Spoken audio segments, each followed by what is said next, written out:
Now with version 2.6 around the corner and with most players eagerly waiting for the release of Augusta and Iuno, alongside all of the great stuff being shown at KuroFest, a brand new trailer did drop teasing what to expect for the remaining 2x version updates, such as the direction of the main story quest and arguably most important, the characters that are releasing after version 2.6. It's no surprise that the trailer did feature Qiuyuan Galbrena and Chisa at the very end, considering they were initially revealed a couple of version updates ago during a trailer showcasing the characters to expect for the remaining version updates. But there were a few additional details revealed in the most recent trailer that I believe are worth going over, including when they are possibly going to release. Also, before I finish up with the MSQ's direction leading into version 3.0, it might be beneficial to provide an updated overview of what these characters are possibly capable of before version 2.6 drains everyone's astrides.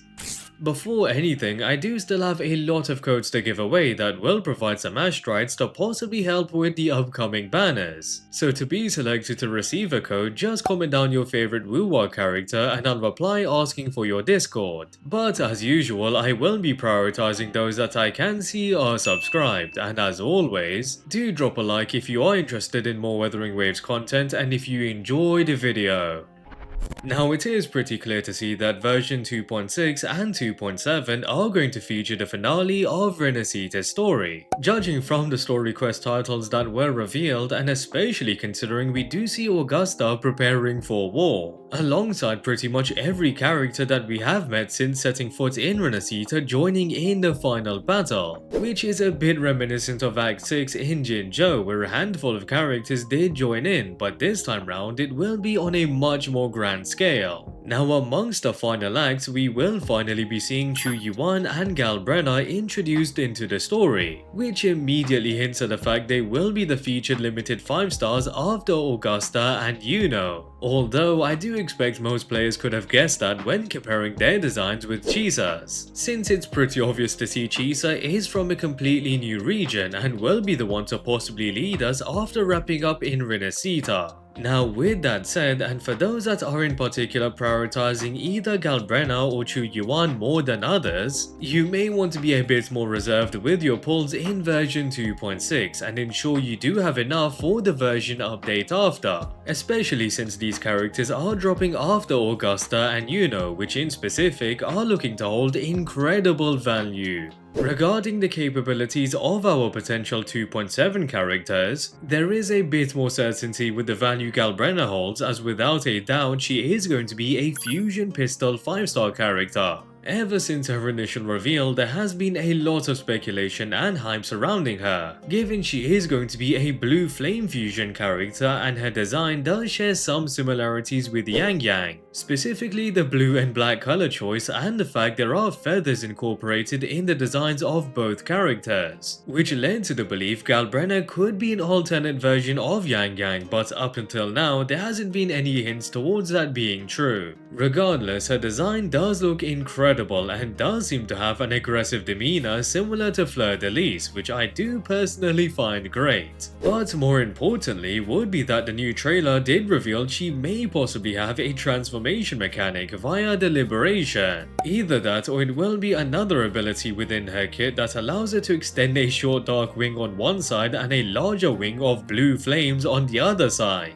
which just makes Galbrena's design even more incredible and much more hype for those that have invested into fusion. It would be a bit of a stretch to say that she could have aerial combat capabilities, but at the very least we can see this form of Galbrena as the secondary state that will allow her to deal the most damage. Now in terms of the exact role she does potentially play as a fusion character, of course it isn't confirmed, but there are a few directions Kuro could take with Galbrena, such as being our first premium fusion main DPS, which would be something new as our current premium fusion damage dealers have been focusing more on dealing burst damage and switching out as soon as possible to buff the next sub DPS. Now if that ends up being the case, then all 3 of our premium fusion DPS characters would synergize quite well with Galbrena, considering they are each able to provide a 20% fusion damage amplification as the bare minimum. Although whether either of them will be the best in slot sub DPS is quite unlikely since they are already a best in slot for each other,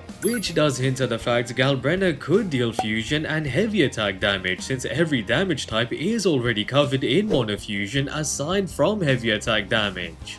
Now on the other hand, considering dot characters such as Zani and Cartethyia do have their best in slot sub DPS release before them, it might suggest Galbrena wouldn't be a dot main DPS but a dot sub DPS for the next fusion DPS character to release, which means she would be able to amplify the damage dealt from the fusion burst debuff. Lastly, it's worth mentioning there is a chance that Galbrena just outright replaces Changli since she is the oldest member of the mono fusion composition. But considering how Changli still performs incredibly well, it wouldn't be the best choice for Galbrena, since then there wouldn't be much value in pulling Galbrena unless you just don't have Changli. Overall, there's still a lot to confirm regarding Galbrena, such as where she fits into the story and just how important a character named the Devil is. But from her design to combat potential, she is certainly shaping to be a fantastic character with a ton of hype for her release.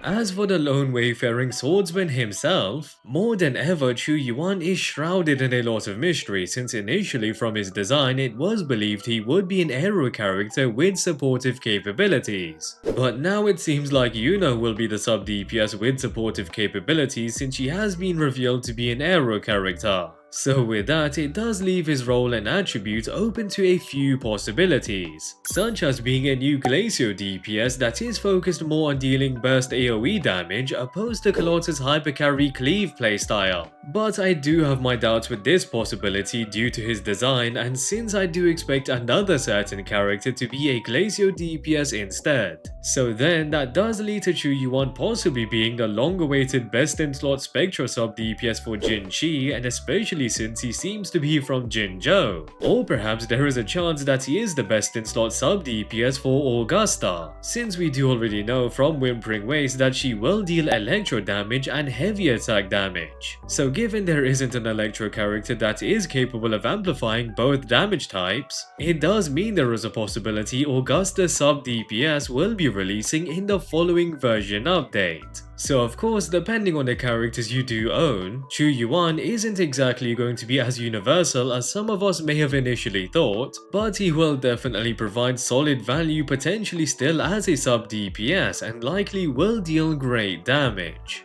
Now aside from the kit and as for his design, a small detail the trailer did reveal and a lot of people have been mentioning since is the fact Qiuyuan could be blind since there is literally no color in his eyes. Of course that is yet to be confirmed and his eyes may just seem like that, but if he turns out to fit the blind swordsman trope, naturally that does lead to him being even cooler and for his abilities to likely aura farm. So as much as he will be a valuable character overall, if you do in particular focus more on the playstyle of a character and their animations, then Qiuyuan is definitely going to be a character worth keeping an eye on in version 2.7. Now at the very end of the trailer we were greeted with a nice shot of Chisa, which does indicate she will be the character to expect at the end of the 2x version updates. So considering as of now Chisa will be the only 5-star in version 2.8, we could finally be seeing our first Rinascita 4-star alongside Chisa, which is a bit crazy to say considering we would be leaving for a new region, which as mentioned Chisa will be possibly leading us to once we do wrap up in Rinascita.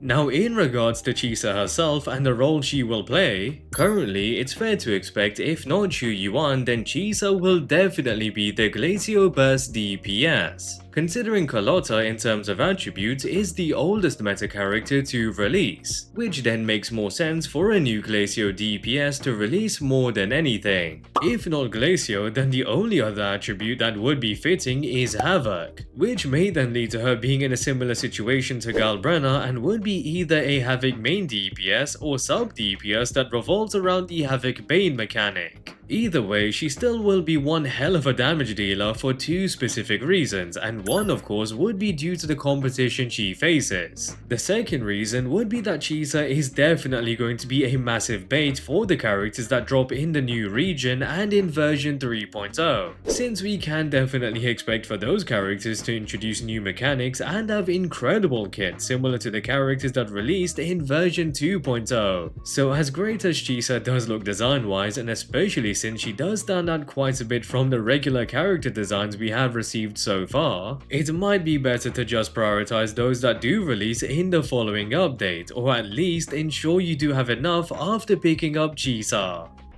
So all in all, we are pretty much entering the endgame for the 2x updates, which means you should be managing your Ashtrites better than ever, considering Kuro are definitely going to try and squeeze as much out of you during the last version updates before the release of version 3.0. Though now, considering we do have a general idea of when the upcoming characters at least release and the potential they hold, it should be a bit easier to allocate where you are going to spend your Ashtrites from now. Aside from the characters, we are definitely in for some cinema with the final MSQ acts, and especially after going through the last couple of acts, which gives me a lot of belief that Kuro are definitely going to deliver with the finale of Rinascita. So from characters to the main story quests as of now, version 2.6 and 2.7 are going to be jam-packed with incredible content for pretty much every player to look forward to. And with that, I hope you guys enjoyed the video. I'd really appreciate it if you could subscribe for more WutheringWaves content, and if you enjoyed the video, drop a like. Also drop a comment down below on who exactly are you looking forward to the most from the upcoming updates, and your thoughts on the final 2x MSQs. And yeah, hope to catch you guys later.